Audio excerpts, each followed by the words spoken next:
Hello बच्चों, welcome back to my channel. कैसे हैं आप सब लोग। आप लोग का जो एमआरएस अकाउंटेंट की क्लासेस चल रही थी, जो एकलव्य मॉडल रेजिडेंशियल स्कूल है, उसकी क्लासेस चल रही थी। तो आज की वीडियो में हम पढ़ेंगे ऑडिटिंग से रिलेटेड जो एमसीक्यूज होते हैं उसको सॉल्व करेंगे। इससे पहले भी काफी वीडियोस में अपलोड कर चुकी हूँ जो आपकी ऑडिटिंग है, फाइनेंशियल मैनेजमेंट है या अकाउंटिंग से रिलेटेड थी। इस पर और भी वीडियोज आएंगी, तो इसके लिए चैनल को सब्सक्राइब कर लीजिएगा। एक प्लेलिस्ट आपको मिल जाएगी जिसमें सारी वीडियोज एक साथ होंगी, लिंक डिस्क्रिप्शन में देख लीजिएगा। तो आइए वीडियो को शुरू करते हैं।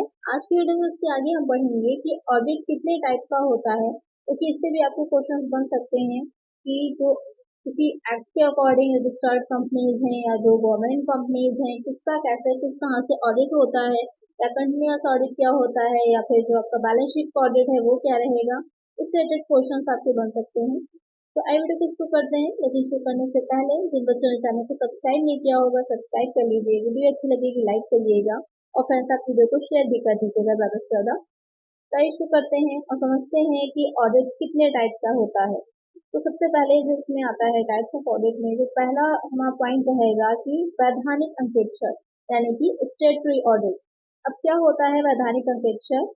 बहुत कंफ्यूजन रहती है, अक्सर बच्चे यहाँ पर कंफ्यूज होते हैं कि जो गवर्नमेंट ऑडिट होता है और जो स्टेटरी ऑडिट होता है वो सेम ही होता है, लेकिन ऐसा नहीं है, दोनों ऑडिट अलग होते हैं। जब हम बात वैधानिक अंकेक्षण की कर रहे होते हैं तो वहाँ पर वैधानिक अंकेक्षण या स्टेटरी ऑडिट वो रहता है कि जिस एक्ट के अकॉर्डिंग उस कंपनी को रजिस्टर्ड किया गया था, बनाया गया था, उसी एक्ट के अकॉर्डिंग वो उसमें कंपलसरी है या नहीं है। अगर कंपलसरी है तो कराना जरूरी होता है। तो इसके अंतर्गत आ जाते हैं आपके तीन तरह के ऑडिट। इससे पहले आ जाता है कंपनियों का अंकेक्षण यानी कि ऑडिट ऑफ कंपनीज। दूसरा हो जाता है प्रन्यासों का अंकेक्षण, ऑडिट ऑफ ट्रस्ट। थर्ड होता है अन्य संस्थाओं का ऑडिट ऑफ अदर ऑर्गेनाइजेशन। तो क्या होता है कंपनियों का अंकेक्षण या ऑडिट ऑफ कंपनी? तो आपको पता ही होगा, क्योंकि इंडिया में अगर हम बात करें तो इंडिया में क्या चल रहा है, कंपनीज एक्ट 2013 अब चल रहा है, 2013 का जो कंपनी अधिनियम है वो चल रहा है। समय समय पर टाइम टू टाइम इसमें जो संशोधन होते रहते हैं। तो यहाँ पर अब जो चल रहा है वो आपका कंपनीज एक्ट 2013 चल रहा है। तो उसके अंतर्गत उसके अंडर में जो भी कंपनी रजिस्टर्ड होती हैं उन सबको अपना ऑडिट कराना कंपलसरी होता है, अनिवार्य होता है। फिर आता है प्रन्यासों का यानी कि ट्रस्ट का। तो ट्रस्ट की अगर हम बात करें तो बहुत से ट्रस्ट बनाए जाते हैं, जैसे कि बच्चों की शिक्षा के लिए भी हो सकता है, एजुकेशन के लिए, या जो विडोज होती हैं उनके लिए होता है, जो विडो होती है उनके लिए होता है, या फिर जो असहाय व्यक्ति होते हैं उनकी हेल्प के लिए होता है। तो अलग अलग तरह के ट्रस्ट बनाए जाते हैं, तो उसका भी ऑडिट कराना कंपलसरी रहता है। उसके लिए गवर्नमेंट ने जो पब्लिक ट्रस्ट एक्ट बनाया था उसके अंडर में वो भी कंपलसरी होता है। फिर आ जाता है अन्य संस्थाओं का ऑडिट ऑफ अदर ऑर्गेनाइजेशन। इसमें कौन सी आएंगी? इसमें आती हैं जो अलग अलग एक्ट के अकॉर्डिंग काम करती हैं, जैसे कि बैंकों की अगर हम बात करें, जो बैंक होते हैं तो बैंक का जो ऑडिट होता है वो बैंकिंग रेगुलेशन एक्ट 1949 होगा, उसके अंडर में कंपलसरी होता है। या जो बीमा कंपनियां होती हैं, बीमा कंपनीज होती हैं, तो बीमा कंपनीज एक्ट 1938 बना था, उसके अंडर में कंपलसरी होता है। जो बिजली कंपनियां होती हैं, जो बिजली आपूर्ति कंपनियां हैं, उनका एक्ट 1948 था, उसके अंडर में कंपलसरी होता है। तो यहाँ पर क्या रहेगा कि जो वैधानिक अंकेक्षण होगा, स्टेटरी ऑडिट होता है, जो कंपनीज या जो आपकी संस्थाएं हैं, ऑर्गेनाइजेशंस हैं, किसी एक्ट के अकॉर्डिंग बनी होती हैं, उस एक्ट के अंतर्गत वो कंपलसरी होता है। तो ये हो जाता है स्टेटरी ऑडिट। फिर आता है निजी अंकेक्षण यानी कि प्राइवेट ऑडिट। तो नाम से थोड़ा क्लियर हो रहा है, प्राइवेट है, जब भी बात हम किसी चीज की प्राइवेट की करते हैं, निजी की करते हैं, तो वहां पर पूरी तरह आपको फ्रीडम होती है कि वो काम आप करना चाहते हैं या नहीं करना चाहते हैं। तो यहाँ पर अगर पहला पॉइंट हम लेते हैं कि जो एकाकी व्यापार का अंकेक्षण होता है, audit of account of soul trader, कि एक अकेला व्यक्ति है, वो अपना बिजनेस को चला रहा है, किसी और का कोई इन्वेस्टमेंट नहीं है, अकेला उसी की सारी चीजें हैं, उसी की कैपिटल इन्वेस्ट है। तो वहां पर उसके पर अपने इच्छा पर हो जाता है कि वो कराना चाहता है अपना कंप्लीट ऑडिट की नहीं कराना चाहता है। सेकंड हो जाएगा साझेदारी फर्म का। तो साझेदारी फर्म जो होती है वो साझेदारी पार्टनरशिप एक्ट 1932 के लिए अलग से बना था। तो यहाँ पर भी कंपलसरी नहीं होता है, ऐच्छिक होता है, वॉलंटरी होता है, वो चाहे तो करवा सकती हैं या अपना स्वयं के लिए, या फिर अगर बाकी के पार्टनर्स चाहते हैं तो वो काम करवा सकती हैं। थर्ड हो जाता है प्राइवेट कंपनी। तो प्राइवेट व्यक्ति होते हैं कि हिसाब किताब का अंकेक्षण, ऑडिट ऑफ प्राइवेट इंडिविजुअल्स। इसमें ये रहता है कि इस तरह के व्यक्ति होते हैं जो प्राइवेट संस्थाएं टाइप के रहेंगे, प्राइवेट ऑर्गेनाइजेशन छोटी छोटी रहती हैं जो मिलके काफी लोग साथ में काम करते हैं उनके एक्सपेंसेस ज़्यादा होते हैं, इनकम भी ज़्यादा होती है, तो वहाँ पर ये रहेगा कि अपने आपस के स्वयं के एक दूसरे पर्पस के लिए वो लोग अपने खातों का अंकेक्षण कराते हैं, कि या फिर जो उनके एम्प्लॉयज हैं वो काम कर रहे हैं उन पर एक तरह से नैतिक दबाव बना रहता है कि हाँ किसी तरह का कोई वो फ्रॉड ना कर सके, कोई गबन ना कर सके, तो वो अपना ऑडिट करा सकते हैं। ये पूरी तरह से क्या रहता है, वॉलंटरी होता है, शैक्षिक होता है, उनकी इच्छा पर होता है। कोई गवर्नमेंट इस पर जबरदस्ती नहीं है कि कराना ही कराना है, ना किसी एक्ट के अंडर में, उनके लिए वॉलंटरी होता है। उसके बाद आ जाता है सरकारी अंकेक्षण यानी कि गवर्नमेंट ऑडिट। तो गवर्नमेंट ऑडिट क्या रहता है, ये भी काफी इम्पोर्टेंट है। तो गवर्नमेंट ऑडिट का मतलब ये होता है कि जो गवर्नमेंट अपने, क्योंकि गवर्नमेंट के अलग अलग डिपार्टमेंट होते हैं, उनके भी अपनी कंपनीज चल रही हैं, गवर्नमेंट कंपनीज जो होती हैं, तो उनके जो हिसाब किताब जो अपने अकाउंट्स वो लोग रख रही होती हैं, उनका जो ऑडिट कराया जाता है वो आपका गवर्नमेंट ऑडिट आता है। गवर्नमेंट ऑडिट कैसे होता है, जो controller and auditor general of India होता है, जिसे कैग बोला जाता है, वो राष्ट्रपति जो होगा, जो प्रेसिडेंट होता है, वो नियुक्ति करता है, उसकी वो अपॉइंट करता है, और उसके द्वारा ही कराया जाता है जो गवर्नमेंट ऑडिट होता है, या जो गवर्नमेंट द्वारा जो भी अपने अकाउंट से अपने खाते हिसाब किताब के रखे जाते हैं, अलग से पूरा अकाउंट डिपार्टमेंट होता है हर विभाग में, तो वहां पर उनका अंकेक्षण जो होता है वो उसी के अंदर में होता है।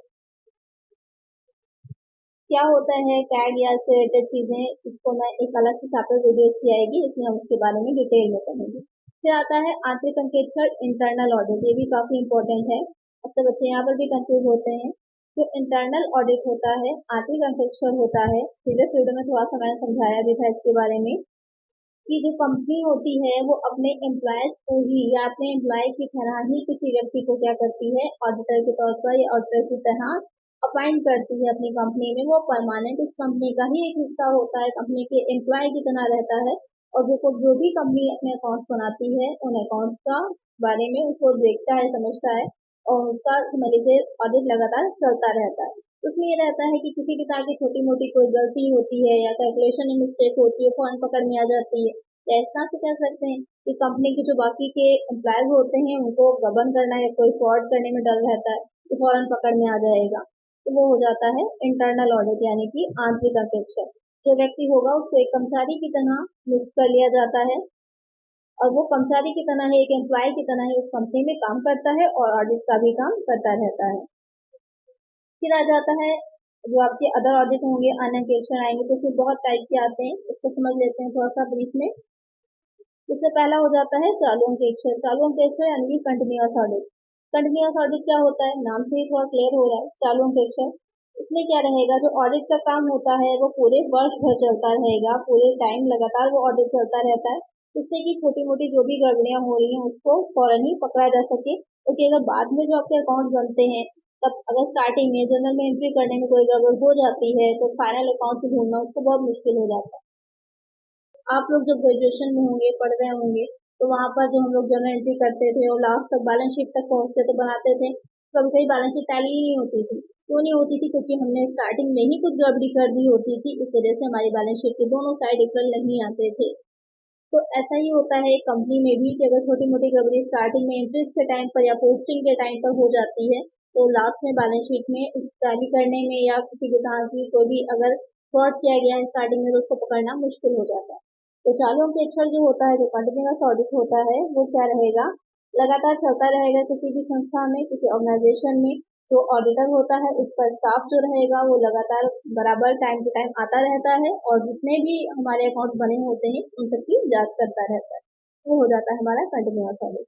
फिर हो जाता है वार्षिक या सामयिक या अंतिम या पूर्णगत अंकेक्षण, यानी कि कुछ भी लिखा होगा, मतलब इन चारों का एक ही रहेगा आपका, एनुअल और फाइनल और पीरियोडिकल ऑडिट। तो यहाँ पर ये चारों चीजें एक ही रहेंगी, कंफ्यूज नहीं होना है।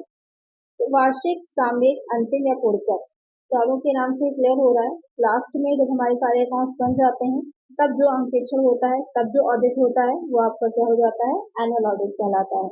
तो इसमें फाइनल जो भी आपके अकाउंट्स आपने रखे थे वो सारे कंप्लीट बन गए हैं, सारी बैलेंस शीट है, सब कुछ हमारे फाइनल अकाउंट्स बन चुके हैं। उसके बाद जो ऑडिट होगा वो आपका एनुअल ऑडिट कहलाएगा। फिर हो जाता है अंतरिम अंकेक्षण, इंटरिम ऑडिट। इससे भी क्वेश्चन बनता है। तो जो वर्ष के बीच में होता है अंकेक्षण ऑडिट, वो हो जाता है हमारा अंतरिम अंकेक्षण या फिर इंटरिम ऑडिट। आपने इंटरिम डिविडेंड सुना होगा, कि जो वर्ष के बीच में ही कभी कभी ऐसी सिचुएशन होती है कि हमको वर्ष के बीच में ही डिविडेंड जो होता है वो देना होता है, जो शेयर होल्डर्स होते हैं उनको। तो वहीं पर जितना भी हमारे पास अकाउंट्स होते हैं उन्हीं से फाइनल अकाउंट्स बना लिए जाते हैं और जो डिविडेंड होता है वो दे दिया जाता है। तो वहीं पर जो ऑडिट कराया जाता है वो हमारा हो जाता है इंटरिम ऑडिट, यानी कि वर्ष के बीच में जो ऑडिट होता है हमारा वो होता है इंटरिम ऑडिट। फिर हो जाता है लागत अंकेक्षण यानी कि कॉस्ट ऑडिट। लागत अंकेक्षण क्या होगा, कॉस्ट ऑडिट क्या हो जाता है, इसमें ये देखना कि जो हमने कॉस्ट शीट बनाई होती है या फिर जो भी हमने कॉस्ट अकाउंट्स रखे होते हैं वो सही है या नहीं है, उसकी जांच करने के लिए। या कभी कभी जो सेंट्रल गवर्नमेंट होती है इम्पोर्टेंट समझती है या अनिवार्य समझती है तो आदेश भी दे सकती है, ऐसा ऐसा ऑर्डर भी दे सकती है कि जो कंपनी होगी वो अपना कॉस्ट ऑडिट कराए। तो वहां पर भी जो कॉस्ट ऑडिट होता है वो कंपलसरी हो जाता है अगर केंद्र सरकार सेंट्रल गवर्नमेंट चाहती है तब। फिर आ जाता है प्रबंधकीय अंकेक्षण मैनेजमेंट ऑडिट।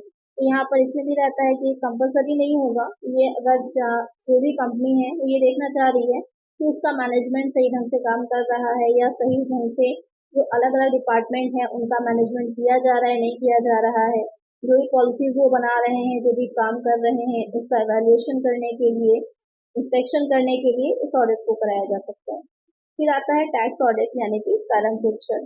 कर अंकेक्षण में क्या रहता है, क्या होता है कर अंकेक्षण, जो इनकम टैक्स एक्ट 1961 है उसके अंतर्गत कुछ कंपनीज ऐसी होती हैं जिनका टर्नओवर जो होगा या जिनकी रिसिप्ट जो होती है एक निर्धारित जितनी सीमा बनाई रख जाएगी, तो चेंज होती रहती है टाइम टू टाइम क्योंकि इनकम टैक्स में सब चीजें जो होती हैं चेंज होती रहती हैं, नई नई इसमें अमेंडमेंट होते रहते हैं, संशोधन होते रहते हैं।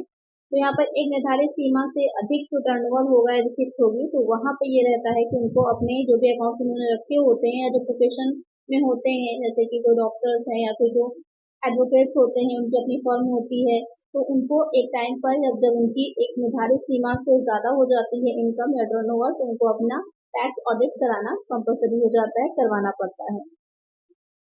नेक्स्ट आ जाता है सोशल ऑडिट यानी कि सामाजिक अंकेक्षण। यहाँ पर ये रहता है कि जितनी भी संस्थाएं होती हैं जितनी भी ऑर्गेनाइजेशन होती हैं सबकी अपनी कुछ सोशल रिस्पॉन्सिबिलिटीज भी होती हैं। एक होता नहीं है कि जो प्रॉफिट तो अर्न करना है लेकिन हमें ये देखना है कि हम उससे सोशल सर्विस भी कर पा रहे हैं, समाज को हित हो रहा हो उनको भी बेनिफिट हो रहा हो, उससे हमें प्रॉफिट को अर्न करना है। सिर्फ एक प्रॉफिट अर्न करना ही किसी ऑर्गेनाइजेशन का एम या पर्पस या गोल नहीं होता, साथ ही समाज को हित देते हुए उसको प्रॉफिट देते हुए उनको लाभ देते हुए उनके जीवन स्तर को ऊंचा उठाते हुए हमको प्रॉफिट को गेन करना है।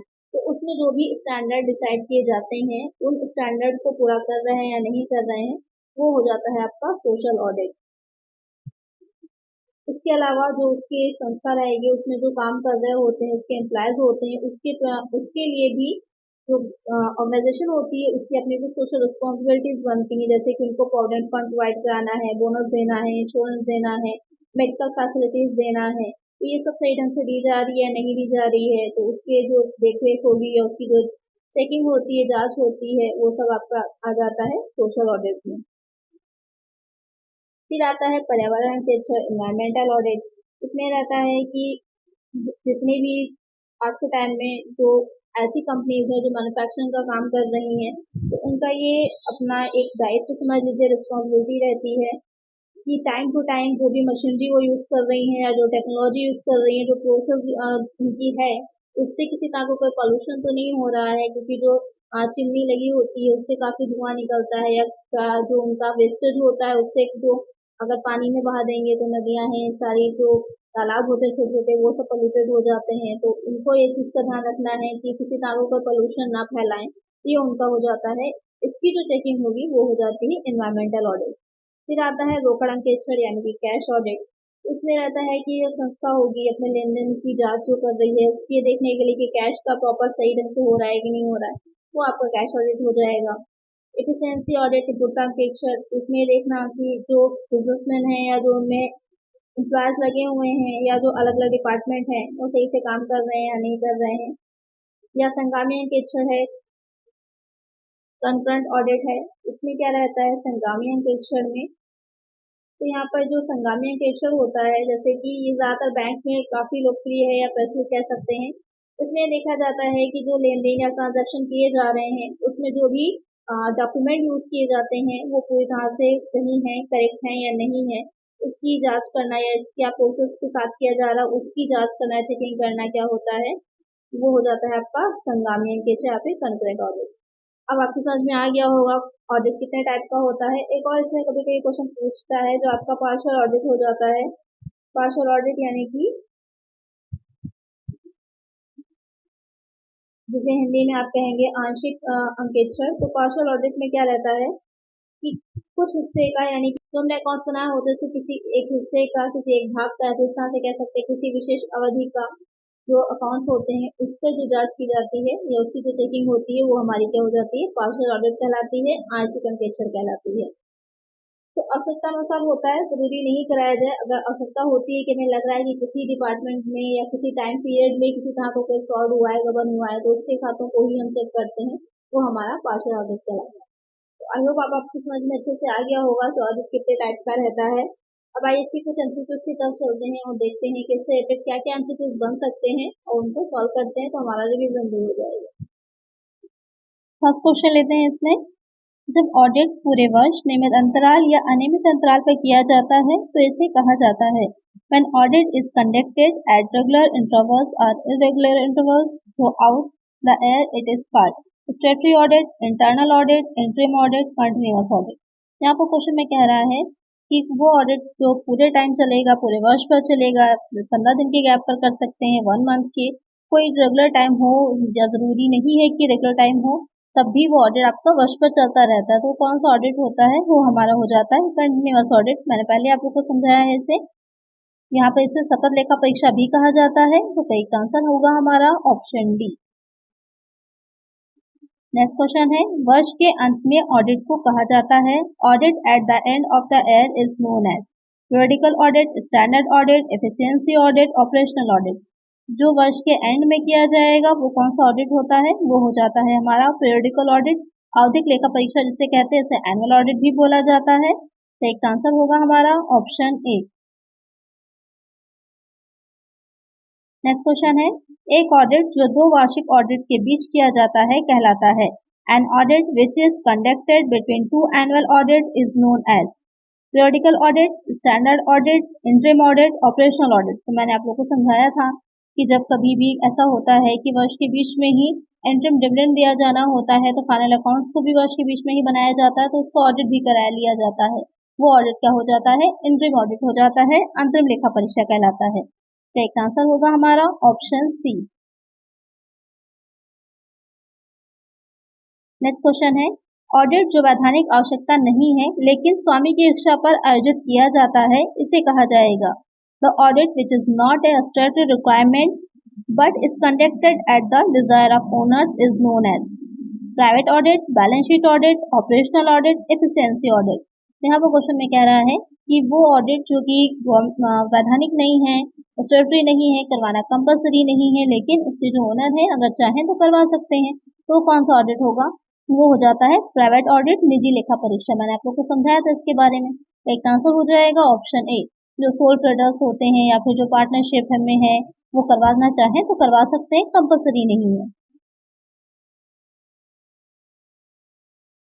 नेक्स्ट क्वेश्चन है, सरकारी कार्यालयों एवं विभागों का ऑडिट कहलाता है audit of government offices and department is known as tax audit, periodical audit, government audit, efficiency audit. तो जो सरकारी कार्यालय है या डिपार्टमेंट्स होते हैं उसका जो ऑडिट होता है वो आपको गवर्नमेंट ऑडिट हो जाता है, सरकारी अंकेक्षण या फिर लेखा परीक्षा। तो एक आंसर होगा हमारा ऑप्शन सी। अगर आप थोड़ी अच्छे से समझ लीजिए तो आगे के जो क्वेश्चंस होते हैं वो बहुत आसानी से सॉल्व हो जाते हैं। नेक्स्ट क्वेश्चन है, सरकारी लेखा परीक्षा भारत सरकार द्वारा संचालित विभाग द्वारा की जाती है, इसे कहा जाता है government audit is conducted by the department maintain by government of India is known as. काफी अच्छा क्वेश्चन है, इंपॉर्टेंट भी है। Cost and audit department, accounts and audit department, tax and audit department, GST and audit department. अच्छा question है, important भी है। जो गवर्नमेंट ऑडिट होता है वो भारत सरकार द्वारा संचालित कौन सा ऐसा डिपार्टमेंट या विभाग है जिसके द्वारा कराया जाता है, वो हो जाएगा आपका लेखा एवं लेखा परीक्षा विभाग, अकाउंट्स एंड ऑडिट डिपार्टमेंट। एक आंसर होगा ऑप्शन बी। अब इसी से रिलेटेड एक दूसरा क्वेश्चन बनता है कि ये जो डिपार्टमेंट है वो किसके अंडर में आता है, जो कि हमारा नेक्स्ट क्वेश्चन होगा। नेक्स्ट क्वेश्चन हो जाएगा कि लेखा एवं लेखा परीक्षा विभाग का प्रमुख होता है। Accounts and audit department is headed by ministry of finance, home minister, controller and auditor general of India, prime minister. तो जो ये विभाग है ये किसका, उसका प्रमुख कौन होता है या कौन इसको चला रहा है या किसके अंडर में काम करता है, तो वो हमारा हो जाता है controller and auditor general of India. तो एक आंसर होगा हमारा ऑप्शन सी। ये दोनों क्वेश्चन बहुत इंपॉर्टेंट है, ध्यान में रखिएगा। नेक्स्ट क्वेश्चन है, व्यवसाय के कर्मचारियों द्वारा खातों का ऑडिट कहलाता है। Audit of account by the staff of the business is known as statutory audit, internal audit, interim audit, continuous audit.